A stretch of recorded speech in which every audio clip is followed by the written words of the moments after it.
मुझे बहुत खुशी हुई और ये काम करने से भगवान भी बहुत आशीर्वाद देता है।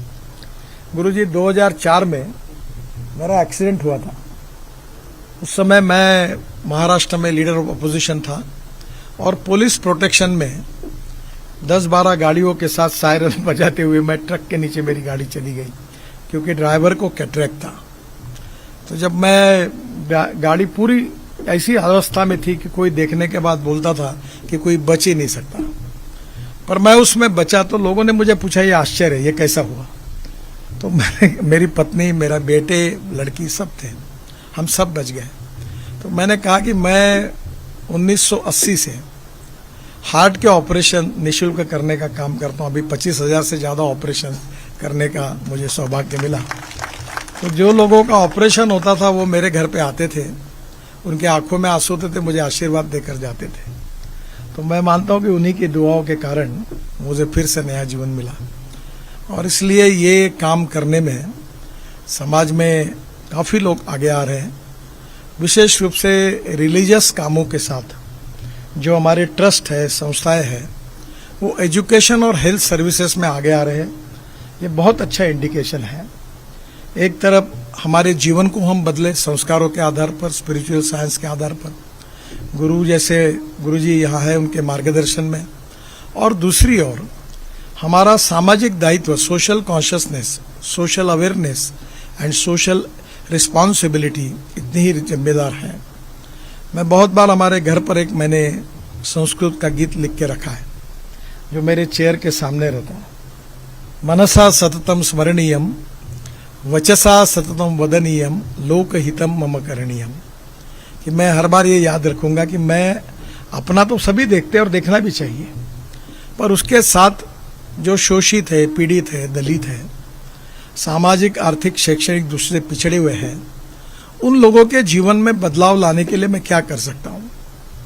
और यही बात बहुत इम्पोर्टेंट है और उसी बात का बहुत अच्छी बात है कि हमारे जो भी स्पिरिचुअल साइंस को लेकर काम करने वाले आदर्श गुरु हैं, जैसे आदरणीय श्री एम यहाँ हैं, उन्होंने अपनी knowledge as a power spiritual science की, उसका तो मार्गदर्शन किया ही, वो करते ही है, पर उसके साथ साथ प्रैक्टिकल इम्प्लीमेंटेशन में ग्रास रूट लेवल पर एजुकेशन में, हेल्थ सर्विसेज में भी ये काम कर रहे हैं। ये हमारे लिए एक दिशा दर्शन है और मैं मानता हूँ कि बहुत बार ये काम करना ये समाज के लिए सबसे आवश्यक काम है। कभी कभी राजनीति में ऐसा कहा जाता है कि every politician thinks about is next election, क्योंकि वो सोचता है कि चुनाव कैसे जीतना। मेरे अनुभव से मैं भी लोकसभा जीता हूँ और मैं जात पात वगैरह कोई बातों को मानता नहीं, झूठ भी नहीं बोलता हूँ, सब मुंह पे बोलता हूँ ये काम होता नहीं, ये नहीं हो पाएगा, हाँ या ना मैं बोलता हूँ और मुझे कोई प्रॉब्लम नहीं आया। और अभी तो मैंने तय किया मैं पोस्टर बैनर भी नहीं लगाऊंगा, चाय पिलाऊंगा नहीं चुनाव में, कोई वोट देगा इसलिए, यहाँ बहुत खर्चा होता है चुनाव में तो मैंने कहा मैं ये भी नहीं करूंगा, तुमको देना है तो वोट दो, नहीं बोलते तो लोग देते हैं। क्योंकि अगर आप ईमानदारी से लोगों की सेवा करेंगे तो लोग आशीर्वाद देते हैं। That is the true meaning of politics. This is the time for politics that we need to redefine the definition of politics. सत्ता कारण इज नॉट द पॉलिटिक्स, समाज कारण, राष्ट्र कारण एंड विकास कारण। बीच हम लोग जितने गौर गरीब जनता है उनकी मदद काम करेंगे, that is to be the true meaning of politics. And politics is a instrument of socio economic reform. और इसलिए इस बात को लेकर हमारे एमएलए, एमपीज, कारपोरेटर्स भी काम करेंगे तो बहुत बड़ा काम हो सकता है और लोगों का आशीर्वाद भी मिलेगा। और पर आज समाज में मुझे खुशी है कि बड़े प्रमाण पर चाहे इकोलॉजी एंड एनवायरनमेंट का फील्ड हो, चाहे एजुकेशन का हो, चाहे हेल्थ सर्विसेज का हो, काम करने के लिए बहुत लोग आगे आ रहे हैं, इसको सपोर्ट करने के लिए लोग आगे आ रहे हैं। और जब आदरणीय श्री एम जैसे हमारे मार्गदर्शक इसके बारे में पथदर्शक के रूप में ऐसे पायलट प्रोजेक्ट करके शुरू करके दिशा देते हैं तो निश्चित रूप से सामाजिक आर्थिक परिवर्तन की प्रक्रिया को और गतिशील बनती है। मुझे बहुत खुशी है कि मुझे यहाँ आने का मौका मिला। हमारे मिथुन रेड्डी जी अक्सर मुझे मिलते हैं, मुझे ये एरिया में पहली बार आया हूँ, कागज पर ही मुझे रोड बताते थे ये, तो मैंने कोई बड़ी बात नहीं की क्योंकि इस देश के जो रोड है वो सभी के हैं, कोई पॉलिटिकल पार्टी के थोड़ी है। और मैं मंत्री हूँ, देश का हूँ। I never discriminate in developmental work में मैं पॉलिटिक्स कभी नहीं करता। जो सही होता है वो करने की कोशिश करता हूँ। और मुझे बहुत खुशी है कि आंध्र प्रदेश में भी अच्छे काम हो रहे हैं, अभी बड़े बड़े एक्सप्रेस हाईवे हम बना रहे हैं। पर एक बात का जो दर्द मेरे मन में आता है कभी कभी कि इतने हाईवे में बना रहा और ये एक्सीडेंट कोई रुक नहीं पा रहे। अब मैंने रोड इंजीनियरिंग ट्रांसपोर्ट भी मेरे पास है, अभी मैंने electric, ethanol, methanol, bio CNG, bio LNG, alternative fuel, hydrogen, सब पीछे पड़ा हूँ। मेरा एक सपना है कि मैं जल्द से जल्द इस देश में पेट्रोल, डीजल और फॉसिल फ्यूल को हद्दपार करूँ, खत्म करूँ। ये हजार्डस है, हमारे स्वास्थ्य के लिए समस्या है और हमारा इंपोर्ट 16 लाख करोड़ का है। और मुझे इस बात की खुशी है, मैं 2004 से इसमें काम कर रहा हूँ। मेरे पास हाइड्रोजन पे चलने वाली गाड़ी है, मेरे पास फ्लेक्स इंजन है, जो गाड़ी 100% बायो इथेनॉल पर चलती है। और अभी broken rice, corn, sugar cane juice, molasses, सबसे इथेनॉल बन रहा है। और अभी मैं अगस्त महीने में टोयोटा कंपनी की गाड़ियाँ 100% जो फ्लेक्स इंजन की है वो लॉन्च करने जा रहा हूँ। अभी विक्रम किर्लोस्कर जी का देहांत हुआ, वो मेरे अच्छे मित्र थे। मैं उनको कहता था कि ये काम पहले करो, हमने करके रखा पर बेचारे आज नहीं है।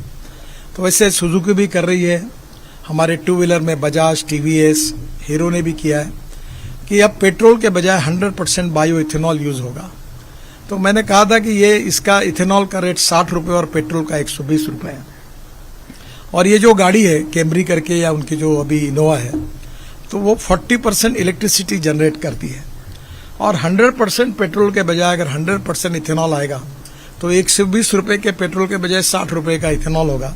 उसमें 40% तो बिजली तैयार करेगी और वो बाकी का एवरेज जो होगा उसका रेट कम होगा। तो पेट्रोल का भाव 15 रुपये लीटर आएगा। तो नेचुरली अब हम एनवायरनमेंट को भी प्रोटेक्ट कर पाएंगे। फॉसिल फ्यूल को अभी हम इलेक्ट्रिक हाईवे बना रहे हैं रोड पर।